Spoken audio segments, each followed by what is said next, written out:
Dr. Haifa. So let me introduce her, friends. A short introduction of her. Dr. Haifa is scientist based at the German Cancer Research Center in Edinburgh, Germany. Her research focuses on cancer prevention and early detection, which is ultimately correlated with lifestyle and environmental factors, especially diet. She will discuss the importance of a plant-based diet for disease prevention, health, and also the importance of plant-based eating for our planet Mother Earth. So, Dr. Raifa, over to you. Thank you, Sarada. Good afternoon, everybody. It's wonderful to be here and share my knowledge with you today.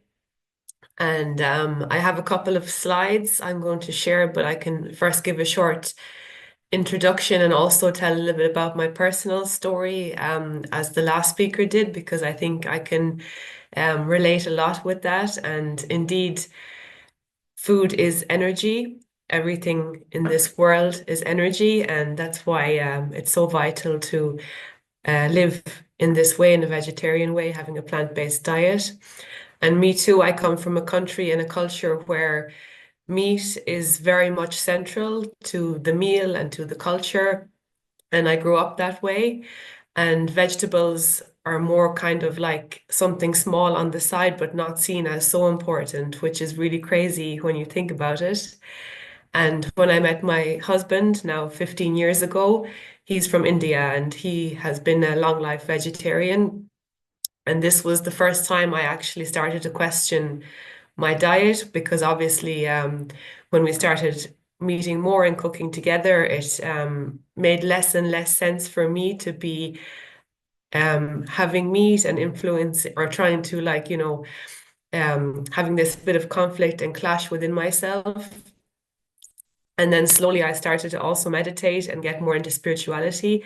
And I think all of us here who meditate, you realize that it just doesn't resonate with you to eat meat and animals. And more you become empathetic to all living beings. So I think probably most people here today can also understand this.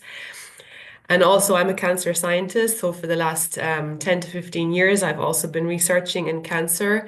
And there is just so much evidence now that a plant-based diet is so vital for overall health. And that's what I'm going to talk about today. I can share my slides.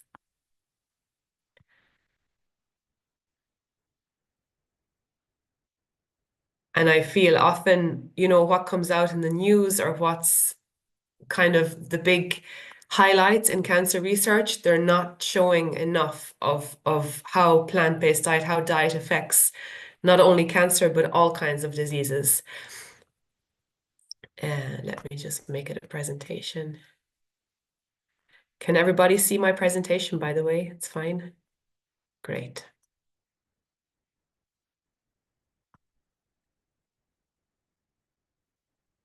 Great. So the last speaker talked a lot about energy, and now I want to also support what she was saying with some of the real hard scientific evidence of why a plant-based diet is really, really good for our health. Because, Mother Earth has given us everything. It has given us all of these wonderful plants, and everything from the earth that we consume is all we ever need to live a fully enriching, healthy life. Plants are full of so many vital vitamins and minerals that are so important for our health, our development, our growth. They're also full of fiber, for example, and fiber is so essential to prevent all kinds of diseases and to support your gut and your digestion. And also, if you think back, before we were industrialized, before we even started eating meat, Homo sapiens as a species, they started with, berries, nuts, things from the land, and that's what our bodies are designed to use and utilize for us to live our best lives. So it's natural to eat a plant-based diet. Another massive advantage of eating plants are they're full of antioxidants. And you might have heard about antioxidants in the wellness health industry. So basically, when your DNA or your cells get damaged, they produce lots of what are called free radicals or oxygen. And these are very, very reactive and they go on to cause more and more damage. And it's a cascade that occurs.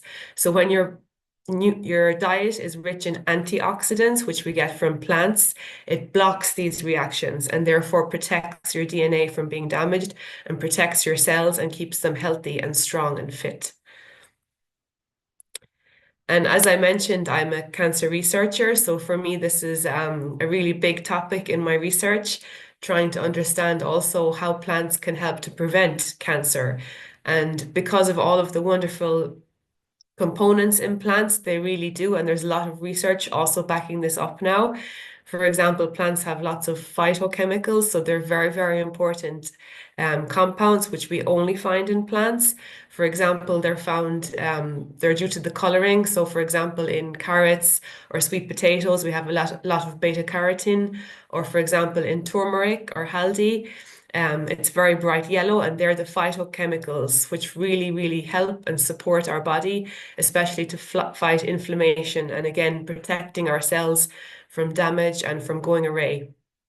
And again, as I mentioned before, antioxidants, plants are full of antioxidants, which really block cancer growth from happening in the first place and from the actual cancer cells from growing further. And finally, also, plants are super important for hormonal balance. And I think it's very clear also that hormone imbalance is directly linked to cancer and other diseases. So when your diet is full of plants, varieties of different plants, it helps to balance all of your hormones, balance out your body and your system so that you don't actually ever face these horrible diseases. And in particular, I think this is not highlighted enough at all that actually meat really does cause cancer. And this is now, there's very good evidence. It's very clear.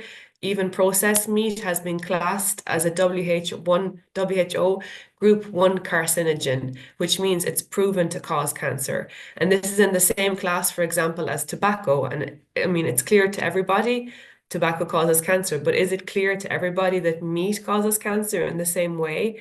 And I don't believe it is. And I mean, for example, if you buy a packet of cigarettes, nowadays they have big stickers on the packet, big warnings, they make them very expensive and try to do all kind of tricks so that people won't actually want to buy cigarettes. So why don't they do the same thing for meat? Why are children, for example, in schools and kindergartens eating processed meat is really, I can't fathom why this is the case still when we know that processed meat is causing cancer. Also, red meat is a carcinogen. And I mean, this fully makes sense because our bodies aren't designed to actually digest meat. So when we're ingesting a lot of this meat, especially processed meat, which has been modified with many additional chemicals, your body is not able to digest it, and your body is not able to actually also doesn't get any decent nutrition out of this meat. So it gets stuck in your gut, and there it causes so much inflammation, so much issues. And eventually this leads to all kind of diseases, including cancer. And for dairy products, I mean, I think one always has to think, where is it sourced from? Because as you all obviously know, milk from cows is supposed to be drank by baby cows and not by humans. And that's, a whole problem in the industry. And I myself do consume some dairy products, but I try to be very conscious about it.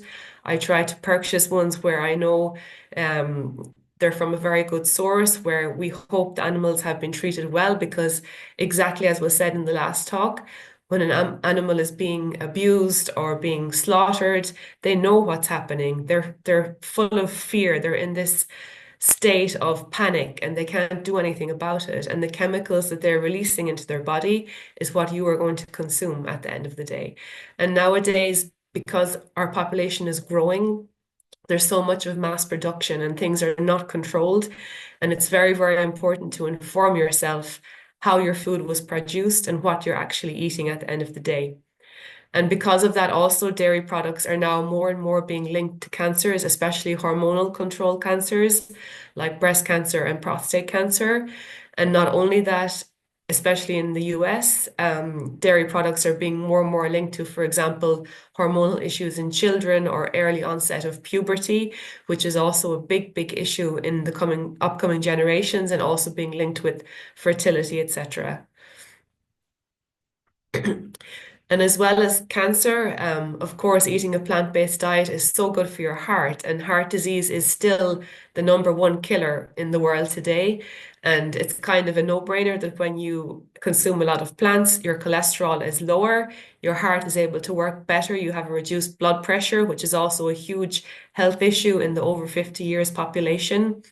And not only that, eating a plant-rich diet minimizes your risk for getting heart disease in the first place, which is a huge burden on the health system, because once you have heart disease, then you will go into different treatments, different medicines, eventually leading to surgery, etc., etc. So both cancer and heart disease, which are the main killers of humans today, are hugely preventable by eating a plant-based diet only. I mean, plus additional things, but that's one of the major factors. So other chronic diseases, for example, diabetes, obesity, autoimmune disease, they all can be managed much, much better by eating a plant-based diet. And if you see the graph on the right side here, PubMed is one of the major search engines scientists use, where when we publish our scientific data, we share it so that the whole community can see what's being published and build our research upon it. And for example, you see here a graph from the last 100 years when I just searched for vegetarianism. Up until about 20 years ago, there was almost no scientific evidence linking vegetarian diet with, for example, disease or anything like this. And now you can see in the last 10 years, there's been a huge spike. And it's always like this, that the science and the scientific evidence always takes time to catch up with what we're actually seeing in the reality.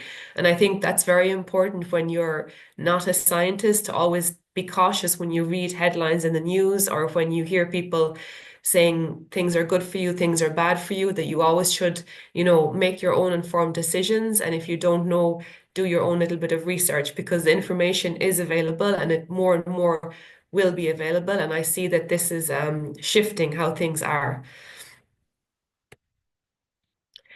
This was also briefly mentioned in the last talk, because obviously being plant-based or being vegetarian is not enough. It's also about the sources of your diet, which will also protect you from disease. So obviously, we should always think to eat things which are as less processed as possible, which come as close as possible from Mother Earth as we can. Of course, in the daily busy life, it's not always possible to eat fully raw ingredients, but at least 90% of your food should be from fresh fruits and vegetables, whole grains, legumes, nuts, seeds, like everything natural in its natural form as much as possible. And obviously, if you're claiming you're a vegetarian, but then living on things like fries and donuts or frozen pizzas, it's not good enough, because I mean, it's the same what was said in the last talk, that this food also has very, very strange energy because it's produced chemically, it's modified, and that's very, very bad for your cells and for your DNA, and also will cause diseases. And one very, very important thing, which I think has also gained a lot of popularity in the last years, and I'm happy about that, is our gut health, or our microbiome. So our bodies are fully colonized by bacteria, by good bacteria, and they're so, so essential to human health, and they are massively altered by what we eat. So the microbes, they love fiber, and which comes mostly from fruits and vegetables. So when you eat a plant-based diet, you will also realize that you don't have any kind of gut issues, any constipation or gas, which often people will have when they're eating a non-plant-based diet, right?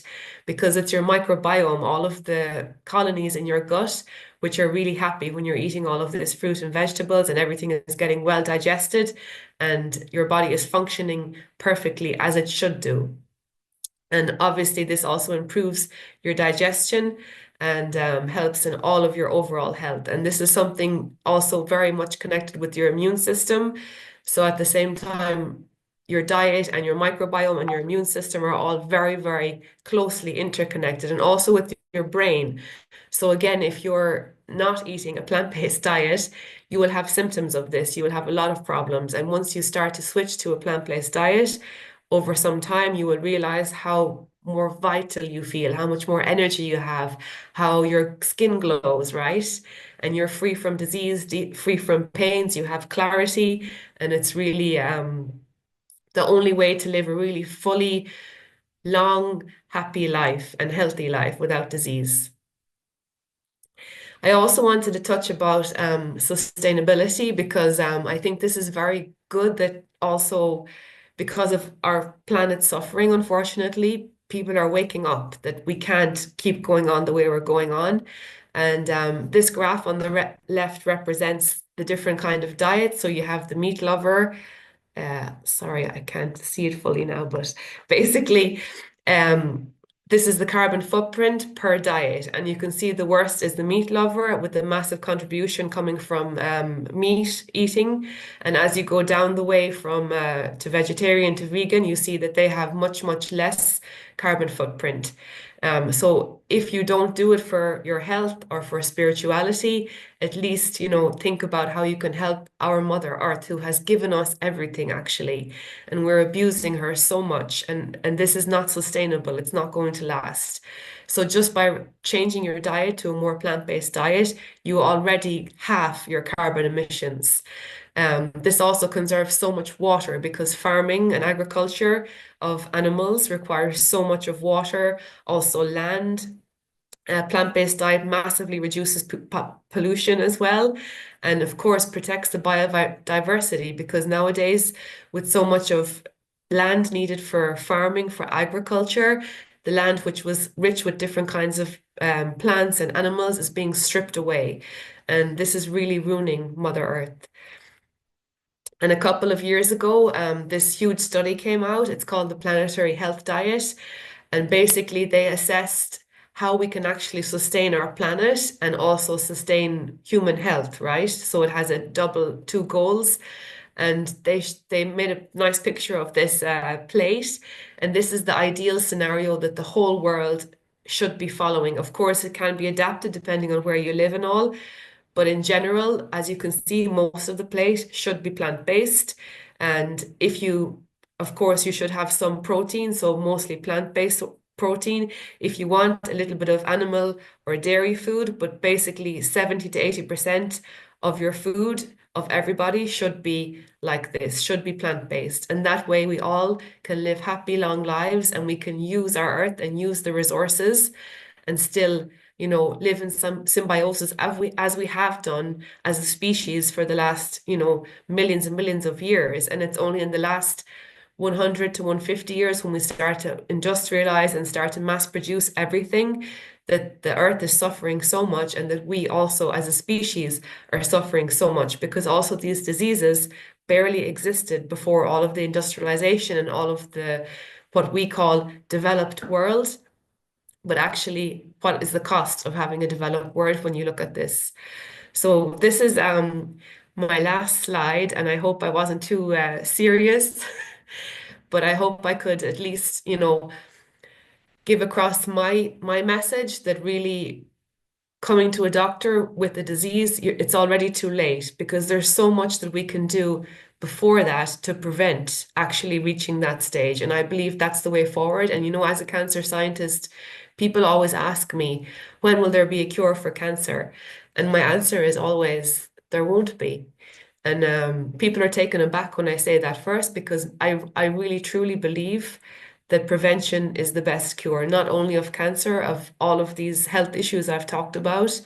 And not only prevention is the best cure for our health, but also for the health of our planet and for our future generations who are coming after us, that they have something left. So I will leave you with this all. Thank you very much for listening to me, and I wish you a wonderful event for the rest of today. Thank you. Thank you so much, Dr. Raifa. So it's very informative, the information you have shared with slides, with the great information, and also getting from a message from a doctor and a scientist clears more myths in people. So thank you. Thanks a lot. You're welcome. Namaste. Namaste.